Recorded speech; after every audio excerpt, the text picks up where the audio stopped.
ভাই, ঢাকা যামু, উপকূলের একটা টিকিট দেন। টিকেট নাই। কি? টিকিট নাই মানে? তাহলে ঢাকা যামু কেমনে? টিকেট আছে, সিট হবে না। এটা আর নতুন কি? আখাউড়ার কাউন্টারের টিকিট আসলোই বা কবে? আপা কিছু করার নাই, 10 দিন আগে টিকেট বিক্রি হয়ে যায় অনলাইন। টিকেট না থাকলে আমরা কিভাবে দিব বলেন? আমি মহিলা মানুষ, কেমনে অহন ঢাকা যামু কনসান? কেমনে যে অহন যায় কোসান দিহি।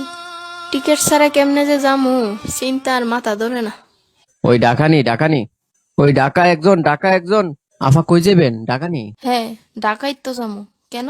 টিকিট লাগবে রে আফা। কিসের টিকিট? উপকূলের টিকিট একটাই আছে, লাগলে কোন? কাউন্টারে দি কইলো টিকিট নাই, আপনি পাইলেন কই? অত কথার কাম নাই, লইলে লোন, না লইলে জায়গা, কাস্টমার অভাব নাই। আচ্ছা আচ্ছা, দেন দেন। কত? আজকাল নেই টিকিট? লোন দেখা লোন সবকিছু। ভাই, টিকিট দিবান বেড়াতে? হ আফা, গাড়ি টান দিলে বান বেরিয়ে আনতে 10 মিনিট। 10 মিনিট হারিয়ে গেলে ওই সিট পেয়ে নেবেন। আচ্ছা, অহন কত দিতাম? আফা শেষ বেলা ছোট্ট করে কয়ে দিই, আপনারও শেষ আমারও শেষ, আপনি 500 দিবেন। ভাই, টিকিটের দাম দিয়ে 150 টাকা। ওইলে লোন নাইলে দেন। ভাই, কমায় টমায় লোন 300 টাকা রাখেন। আবার টিকিটটা দাঁড়ান। টিকিটটা একবারটা অগ্রিম কিনা রাখছে, আপনি হতে মহিলা মানুষ দাঁড়ায় যাবেন, এর লেগে দিতেছি।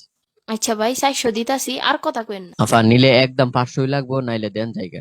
ভাইও, অত্যাবার কুপটা মারলা আমারে। আচ্ছা। আফা আপনি জিতছেন, অন টিকিট পাবনই জানা, বুঝছেন নি? আর শুনেন, এটা আমার বইয়ের আইডি দিয়া কাটছি, টিটি জিগাইলে কোয়েন আপনার নাম লাভলি। ওই ডাকানি